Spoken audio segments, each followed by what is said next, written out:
بسم اللہ الرحمن الرحیم۔ السلام علیکم ورحمۃ اللہ وبرکاتہ۔ معزز سامعین کرام، آج جو ہم آپ کے سامنے حاضر ہوئے ہیں، یہ رات سونے سے پہلے ایک خاص تسبیح لے کر حاضر ہوئے ہیں۔ عشاء کی نماز کے بعد یا رات سونے سے پہلے جب بھی آپ سوئیں ہو، عشاء کی نماز کے بعد آپ نے یہ تسبیح پڑھ لینی ہے۔ یہ تسبیح قرآن پاک کی ایک خاص صورت، جسے قرآن پاک کا دل قرار دیا جاتا ہے، اس کی ایک آیت کا وظیفہ ہے، اور وہ آیت اس صورت کا دل کہا جاتا ہے۔ تو آپ سمجھ گئے ہوں گے، سلام قولا من رب الرحیم۔ یہ آیت آپ کی مشکلات کو دور کر دے گی، آپ کی تکلیفوں کو ختم کر کے رکھ دے گی، آپ کی مصیبتوں کو دور کر دے گی۔ یہ آیت، اس کے ساتھ اللہ کے کون سے دو نام پڑھنے ہیں اور کون سی صورت، چھوٹی سی صورت ہے، ملانی ہے، سب کچھ آگے چل کر ویڈیو میں آپ کو بتا دیا جائے گا، اور کیسے پڑھنی ہے یہ بھی بتا دیا جائے گا۔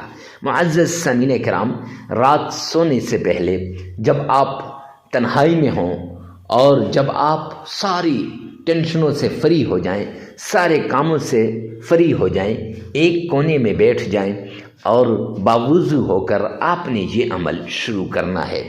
یہ یاد رکھیے گا، جس مقصد کے لیے کر رہے ہیں، جس تکلیف کے لیے کر رہے ہیں، جس مصیبت کے لیے کر رہے ہیں، اس مقصد کو، اس تکلیف کو اور اس پریشانی کو سامنے رکھ کر آپ کیجئے گا۔ انشاءاللہ اس مقصد میں کامیابی ملے گی، اس مصیبت سے چھٹکارا ملے گا اور اس تکلیف سے نجات ملے گی۔ صرف آپ نے اس وظیفے کو دھیان سے کرنا ہے۔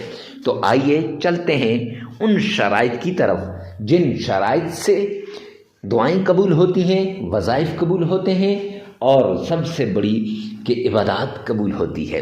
اگر ان شرائط کو نہ سنا تو نہ وظیفہ قبول، نہ دعا قبول، نہ عبادات قبول۔ شرائط میں سب سے پہلی شرط، اللہ سبحانہ و تعالیٰ کے حضور آپ نے حلال کمانا ہے، حلال کھانا ہے، حلال پہننا ہے۔ کیوں؟ سرور کونین نے فرمایا، الکاسب حبیب اللہ، محنتی اللہ کا دوست ہے، اور آپ نے محنت کرنی ہے۔ اور دوسری ایک حدیث پاک میں سرور کونین نے فرمایا، جو شخص حرام کا ایک لقمہ کھاتا ہے تو 40 دن تک اس کی کوئی عبادت قبول نہیں ہوتی، نہ نماز قبول ہوتی ہے، نہ اس کی اور کوئی عبادت قبول ہوتی ہے۔ تو معزز سامعین کرام، اگر آپ نے حرام کھا لیا تو پھر آپ کی عبادات قبول نہیں ہوں گی، تو وظائف کہاں سے اثر کریں گے؟ تو وظائف کے مؤثر ہونے کے لیے پہلی شرط حلال کمانا، حلال کھانا، حلال پینا اور حلال پہننا ہے۔ تو اس لیے آپ نے پہلی شرط پر عمل کرتے ہوئے حلال کمانا ہے، حلال کھانا ہے اور حلال پہننا ہے۔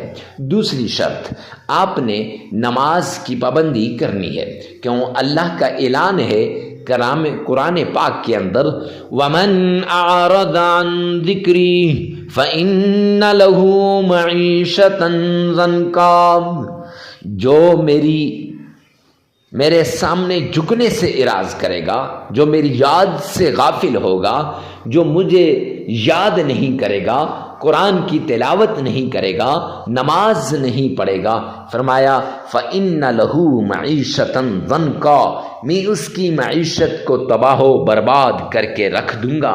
تو جب اللہ کسی کی معیشت کو تباہ و برباد کر دیں تو کوئی ہے جو اس کی معیشت کو صحیح کر سکے؟ تو اس لیے معزز سامعین کرام، آپ نے یہ 5 نمازیں لازمی پڑھنی ہے۔ ہاں آگے پیچھے ہو جائیں تو خیر، لیکن وقت پہ پڑھنے کی کوشش کرنی چاہیے۔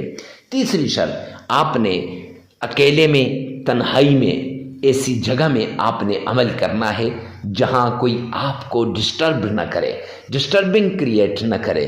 کیوں؟ جب ڈسٹرب ہوں گے پھر وظیفے کی طرف دھیان نہیں رہے گا، جب دھیان نہیں رہے گا تو پھر معزز سامعین کرام کیسے وہ وظیفہ قبول ہوگا؟ لہٰذا وظیفہ کرتے وقت جس مشکل کے لیے، جس بیماری کے لیے، جس تکلیف کے لیے، جس چیز کے لیے آپ وظیفہ کر رہے ہیں، اس چیز کو، اس بیماری کو، اس مشکل کو، اس تکلیف کو آپ نے سامنے رکھنا ہے اور اس کو ذہن میں رکھ کر پھر آپ نے عمل کرنا ہے۔ انشاءاللہ یہ عمل آپ کے لیے آخری عمل ثابت ہوگا، آپ کی تکلیفیں دور ہو جائیں گی، آپ کی مصیبتیں ختم ہو جائیں گی۔ ہر طرح کی تکلیف سے نجات کے لیے آپ نے اس طریقے کو اپنانا ہے۔ یہ 3 شرائط ہیں، ان پہ لازمی عمل کیجیے گا۔ سب سے پہلے آپ نے آمنہ کے لال عبداللہ کے در یتیم جناب نبی کریم صلی اللہ علیہ وآلہ وسلم کی شان میں عقیدت کے ساتھ، پیار کے ساتھ، محبت کے ساتھ، عشق کے ساتھ درود پاک پڑھنا ہے۔ معزز سامعین کرام، درود پاک اس طریقے سے پڑھنا ہے گویا آپ روضہ رسول کی جالیوں کو تھام کے کھڑے ہیں، یا آپ نے آقا کے روضے کی جالیوں کو تھام رکھا ہے، یا آپ آقا کے روضے کی جالیوں کے سامنے کھڑے ہیں، عشق کے ساتھ۔ اب کون سا درود پاک پڑھنا ہے اور کتنی بار پڑھنا ہے؟ درود پاک نماز والا، جسے درود ابراہیمی کہتے ہیں، وہ درود پاک پڑھنا ہے اور 3 بار پڑھنا ہے۔ کیسے پڑھنا ہے؟ آئیے ایک بار بآواز بلند سن لیجئے گا۔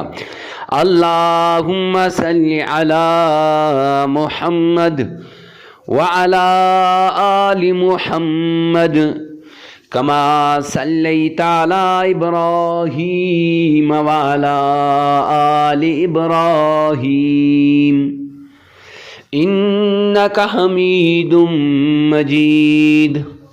اللہم بارک علی محمد وعلی آل محمد کما بارکت علی ابراہیم وعلى آل إبراهيم إنك حميد مجيد۔ معزز سامعین کرام، یہ درود پاک 3 بار پڑھنے کے بعد آپ نے دشمنوں کو زیر کرنے والی تسبیح، دشمن کو اپنے سامنے گھٹنے ٹیکنے والی تسبیح، اور دشمن جتنا بھی طاقتور ہو آپ کے سامنے معافیاں مانگتا ہوا آئے گا، وہ والی تسبیح قرآن پاک کی ایک چھوٹی سی آیت ہے، صم بکم عمی فہم لا یرجعون، یہ پڑھنی ہے اور یہ یاد رکھیں، یہ آپ نے 313 مرتبہ پڑھنی ہے۔ اب یہ تسبیح آپ نے 313 مرتبہ پڑھ لی، پھر اس کے بعد اللہ کا پیارا نام یا رحمان یا رحمان،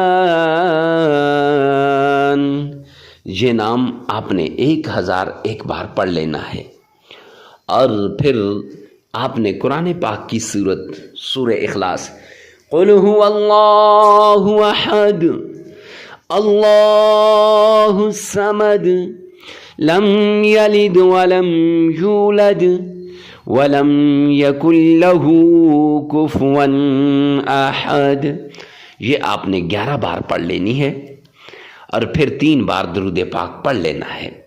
معزز سامعین کرام، دشمن سے نجات کا وظیفہ ایک بار پھر سماعت فرما لیجئے۔ سب سے پہلے آمنہ کے لال عبداللہ کے در یتیم جناب نبی کریم صلی اللہ علیہ وآلہ وسلم کی شان میں 3 مرتبہ درود پاک پڑھ لیں، 3 مرتبہ درود ابراہیمی پڑھ لیں۔ پڑھنے کے بعد آپ نے قرآن پاک کی آیت صم بکم عمی فہم لا یرجعون، یہ 313 مرتبہ پڑھنی ہے، اور پھر اللہ کا نام یا رحمان 1001 بار پڑھ لینا ہے، اور پھر قرآن پاک کی چھوٹی سی سورت جسے سورہ اخلاص کہتے ہیں،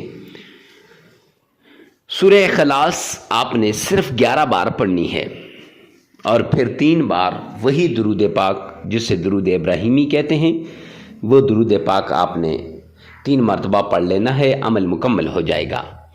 یہ عمل آپ لگاتار 3 دن بھی کر سکتے ہیں، 5 دن بھی کر سکتے ہیں، 7 دن بھی، اپنی ضرورت کے مطابق اس عمل کو کریں، اپنی حاجت کے مطابق اس عمل کو کریں اور اپنی مصیبت کے مطابق اس عمل کو کریں۔ ایک بات لازمی یاد رکھیں کہ ویڈیو کو ثواب کی نیت سے صدقہ جاریہ سمجھ کر آگے شیئر کرنا مت بھولیے گا، ہو سکتا ہے کہ آپ کی ایک شیئر سے کسی کی زندگی بدل جائے۔ اور تنہائی کے اندر اس عمل کو کرنا ہے، اکیلے میں کرنا ہے، جہاں کوئی ڈسٹربنگ پیدا کرنے والا نہ ہو، ایسی جگہ میں بیٹھ کر اس عمل کو آپ نے کرنا ہے۔ اللہ میرا اور آپ کا حامی و ناصر ہو۔ والسلام۔